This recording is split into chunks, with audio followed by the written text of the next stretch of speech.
Hei folkens, og velkommen tilbake til Reise-TVen, og velkommen tilbake til Tyskland. Vi er akkurat nå på vei over brua fra øya Rügen og inn på fastlandet til byen Stralsund.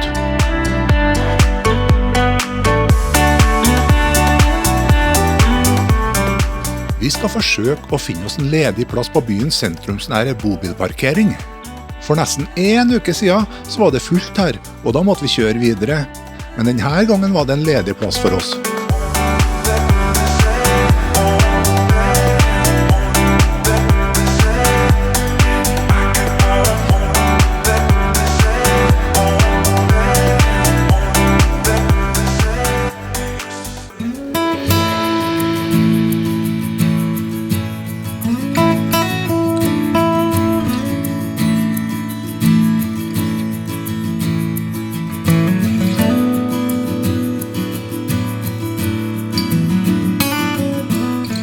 Stralsund blir også kalt porten til øya Rügen, og det på grunn av beliggenheten.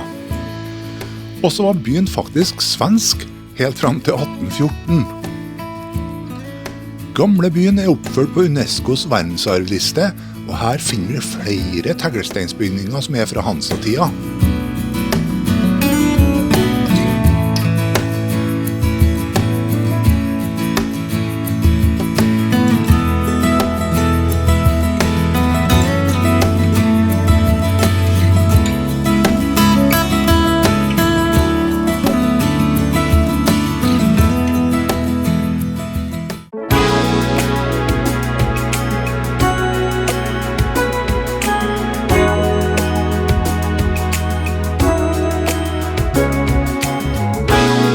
Da fortsetter vi videre sørover, og neste målet vårt er byen Wittenberg.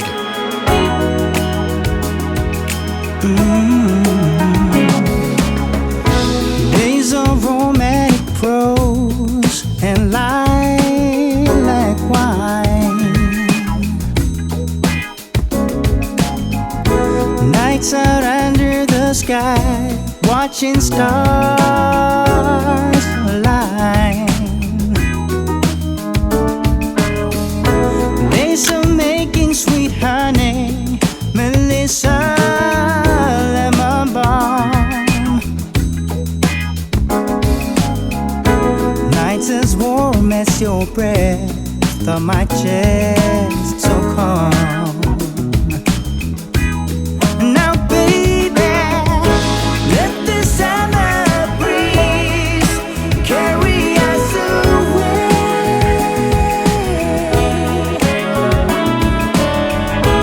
Let the summer breeze carry us away, baby. Det her er Slottskirka i Wittenberg. Det var her Martin Luther slo opp de 95 tesene på kirkedøra i året 1517, og reformasjonen starta. Det er nok ikke denne kirka vi står og ser på bak nå, for den brant ned under 7-årskrigen i 1760. Og den kirka her igjen ble bygd opp over 100 år senere. De 95 tesene er nå preget inn i selve kirkedøra.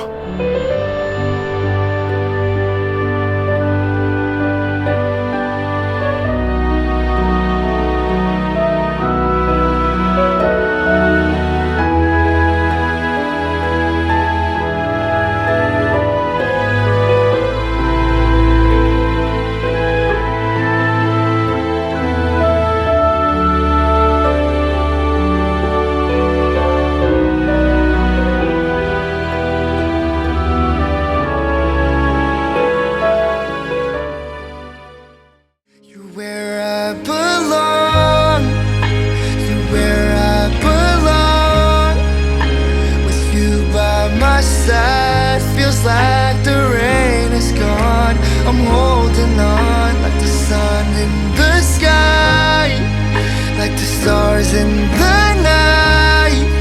When I look in your eyes, I knew it all along. You're where I belong, where I belong. It's true, I'm ruined by you. so over my head. What can I do? Can't even see straight without. Det her parkanleggene i Dessau-Wörlitz. De ble anlagt på slutten av 1700-tallet faktisk av den lokale fyrsten her. Det til sammen 150 kvadratkilometer med parkanlegg her. Og det består av veldig mye parker og hageanlegg, men det også mye slott, herregårder og faktisk kirker her. Parkanleggene kom på UNESCOs verdensarvliste i 2000.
Vi valgte jo å bli i Wörlitz i pinsa, og det er jo flere årsaker til det. For det første så er det jo fantastisk flott å gå rundt her og se på parkanleggene. Men det viste seg også etter hvert at det var vanskelig å få seg bobilplass i pinsa, for hele Tyskland er jo ute på tur en helg her. Men vi var heldige å havne her i Wörlitz, en liten by, men med et rikholdig tilbud på restauranter, biergarten og gamle bygninger.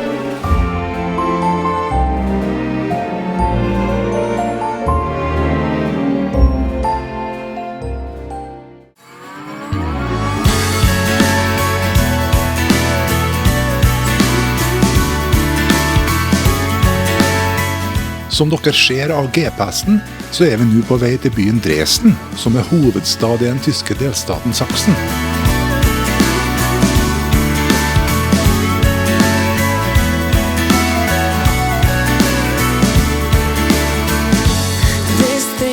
Vi tar rett og slett en dag på autobahn, selv om det dørger kjedelig å kjøre her. What if we did ignore the sunlight? Let's go. Let's run, 'cause I couldn't stand to listen to the sound of our flight.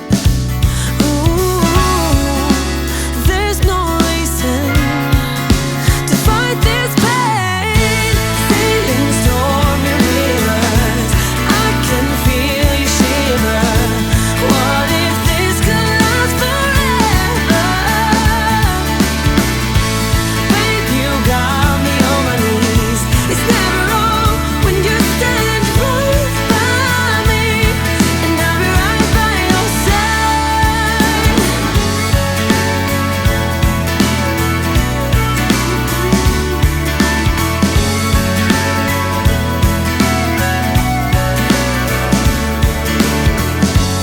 I'm stuck so fine of you still play in my mind.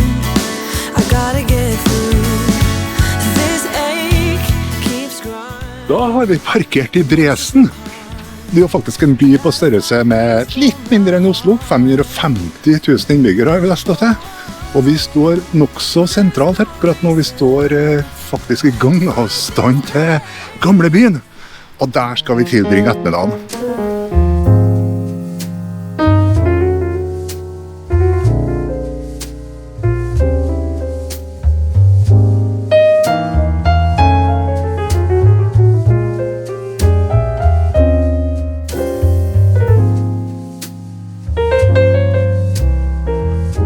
Praktbyggene ligger på rekke og rad langs den brylske terrassen ved elva Elben. I enden av terrassen så finner vi Vår Frues kirke, som ble bombet sønder og sammen på slutten av andre verdenskrig. Kirka ble gjenoppbygd først i 1996.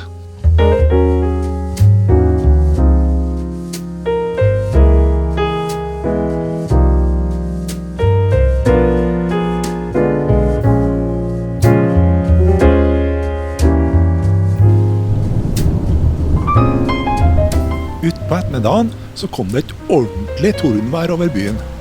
Så da var det bare å trekke under tak.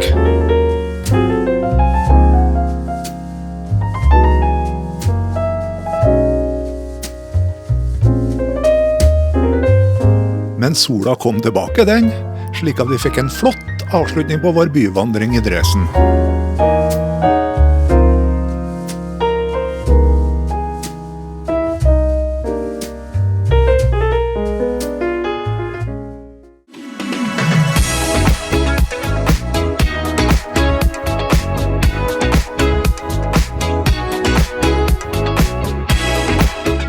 Da kan vi si god morgen igjen, vet du. For nå er vi på vei ut av Dresden.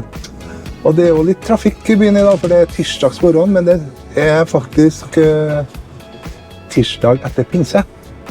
Så folk har begynt å røre litt på seg igjen, og det har de også i trafikken her.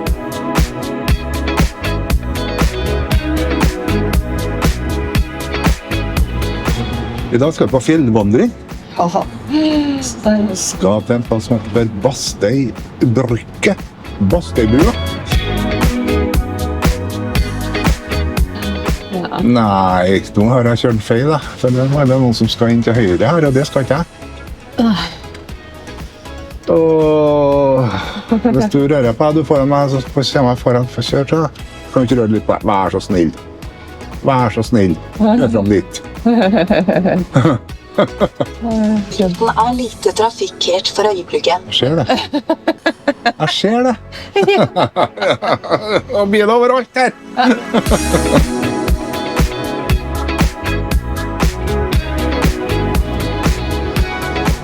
Jeg skal hjem bortover. Åh, hvor treg jeg er.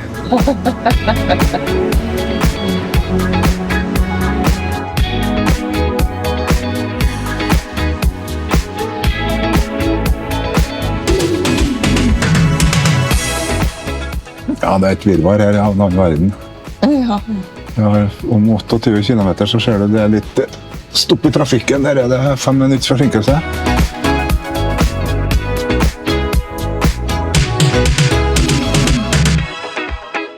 Nå er vi på vei til nasjonalparken som heter for Saksiske Schweiz og Bastøybrygge.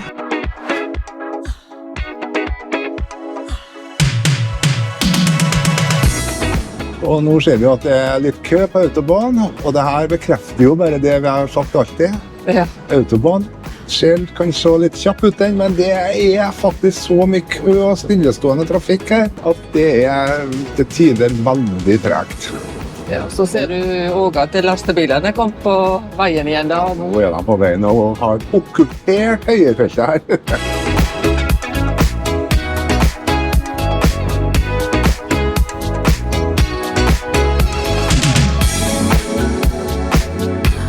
Ja, han rakk akkurat. Oi, For en klabb. Det var ikke helt litt oppskriftet etter, tror jeg. Klabb.